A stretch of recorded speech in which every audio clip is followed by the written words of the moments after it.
Developments in the Olympic world have been moving quickly. Overnight, the International Olympic Committee's executive board met via phone hookup and admitted they were looking at further contingencies, suggesting for the first time postponement was a possibility. Around midday Eastern Australian time, the Canadian Olympic Committee announced if the Games go ahead in Tokyo on July 24, they would not be sending a team. Shortly after that, the Australian Olympic Committee issued a statement saying athletes should prepare for a postponed Games, given changes in the public health landscape both in Australia and around the world. The World Players Association is a global body representing player unions internationally. It says holding a mega event such as the Olympic Games during the current pandemic requires much broader consultations with athletes than are currently occurring. Its CEO is Brendan Schwab, based in Nyon, Switzerland. I asked him earlier whether he thought the IOC's decision to delay making a decision for a month was suitable. Well, we certainly think it's a step in the right direction. We just need to ask ourselves what's going to happen over the course of the next month. If it's more of what we've seen from the IOC, which is a hierarchical approach, then we would still be worried that the wrong decision could be made. From the athletes' perspective, it seems inevitable that these games will be postponed.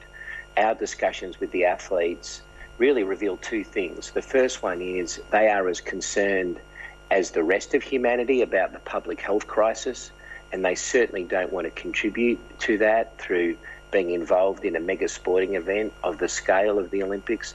And the second is the need for certainty in terms of how to prepare for a Games which may or may not be happening. So the next month is an opportunity for the IOC to sit down with the athletes, with the player associations, the many, many stakeholders, including all of the other sports who will be affected by any postponement, so that a new schedule for global sport can be developed once we have been united in leading sport in contributing to addressing the pandemic. The IOC says it has been meeting with its stakeholders, with the national federations and the international federations, I should say, and also with its own player or athlete cohort. Are you not satisfied in the discussions that they have been having already? Well, we had very strong feedback from the IOC athletes meeting, which was held last week, and that type of meeting couldn't be more stark in its difference to the way the player associations have been working, for example, in Australia to try and address the crisis as it's affecting professional sport. The President attended the meeting. The medical advice given to the athletes was questionable, to say the least, that athletes would only suffer mild flu-like symptoms, whereas the player associations are accessing their own and the best information, and they're sitting at the table as equals. It's very important that an assumption is not allowed, particularly given young people can transmit this virus to the public at large. We believe athletes are vulnerable. This is a virus that attacks the lungs. The Director General of the World Health Organization issued a statement on Friday where he made it clear that that young people are vulnerable. They can become very, very sick. And we've also seen a number of deaths between the ages of 20 and 44 in the research that's coming out, particularly from the United States. So this is not a virus to take lightly, particularly for young people. Just give me your perspective there in Switzerland, because obviously the IOC is housed in Switzerland as well. That's where they live and work, including the President, Thomas Bach.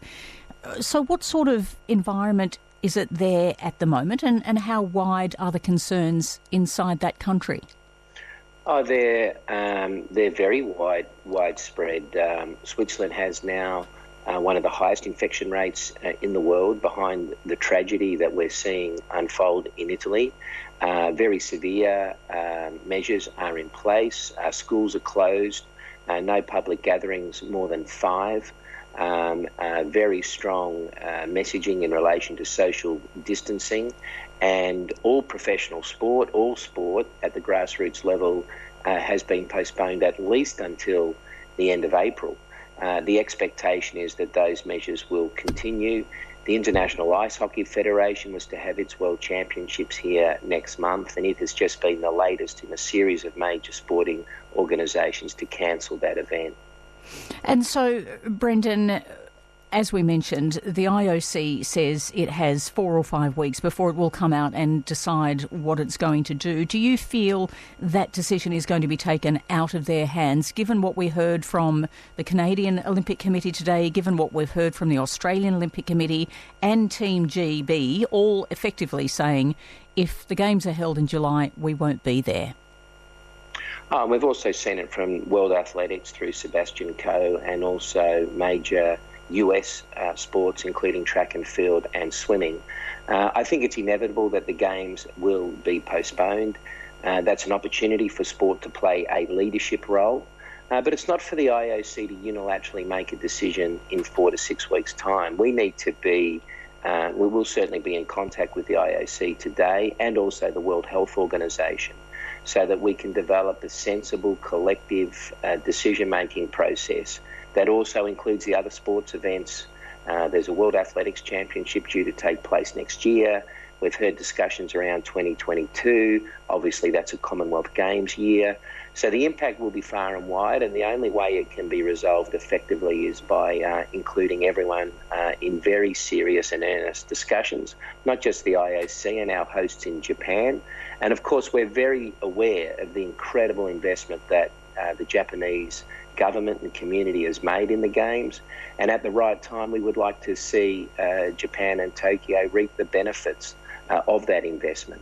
That's Brendan Schwab, CEO of the World Players Association based in Nyon, Switzerland.